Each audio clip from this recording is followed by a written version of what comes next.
Let's talk. Timesha Beauchamp. She had cerebral palsy. She was 20.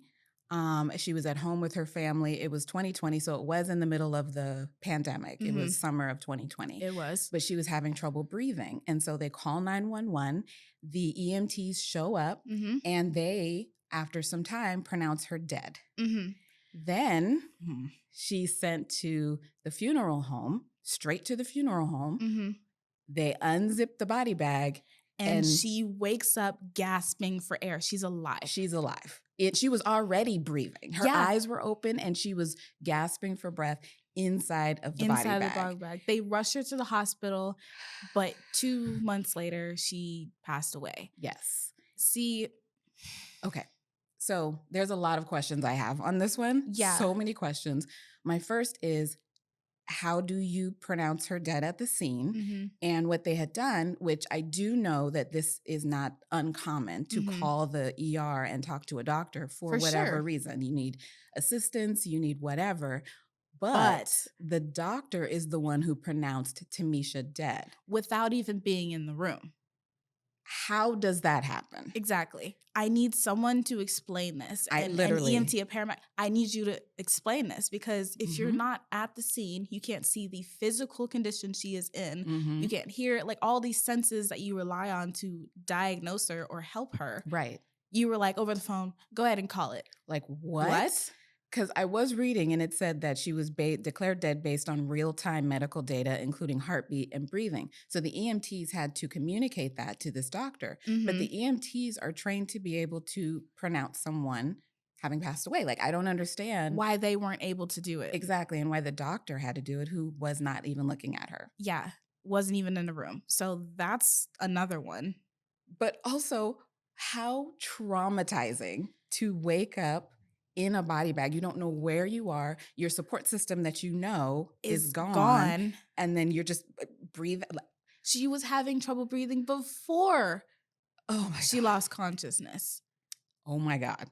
And then you wake up and you're in a body bag. Let's be so for real. That's terrifying. Absolutely terrifying. Especially like I said, she had a very secure, like her parents, her mother, father, you know, she had this thing going on at home and now you wake up here. Exactly. And so after she passes away, her family has to go through over 5 years of litigation to be able to have them take responsibility because they were trying to hide They were trying to fight it anyway. Governmental immunity. I get why it's there, but the nerve of you knowing that there's things that could have been done. They consulted multiple medical professionals as well, and they determined that if she would have gone to the hospital from her home immediately, she would have lived. Yes. It was the trip that she had in the body bag. Exactly. With, I don't know how breathing, how do you even breathe in there? How long was it? Like, you know? So nothing can ever, you can't really put a dollar amount on somebody's, you know, but can't. She was fine. The parents were finally awarded $3.25 million after fighting for 5 years. I'll take my daughter back over your $1 million. Like it's heartbreaking. And I don't like how it might have been possible due to her condition, how they might have not cared or neglected her in some way, you know? Because there's, when you think about people who are neglected in you know, with something going on with them, whether it's medically, just pain levels, tolerance, Black people, people of color, people who are disabled, queer people, you know, there is a standard of what they think everybody should act like. And if you don't, then maybe we don't know how to treat you as well. Exactly. And so this really, really pissed me off when I read about this story. I read about Timesha. I want to keep saying her name because a lot of, you know, in all of the articles, they were like, you know, identifying her by her disability or by what happened to her. No. And so I'm like, no, her name is Timesha Beauchamp.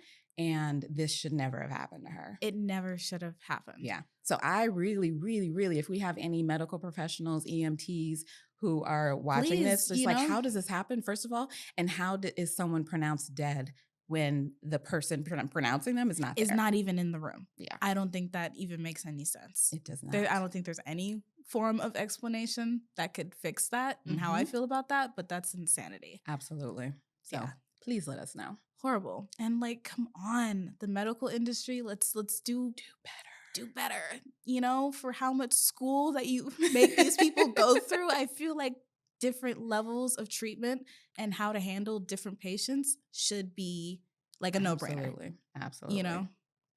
But that's just me. Exactly. Okay.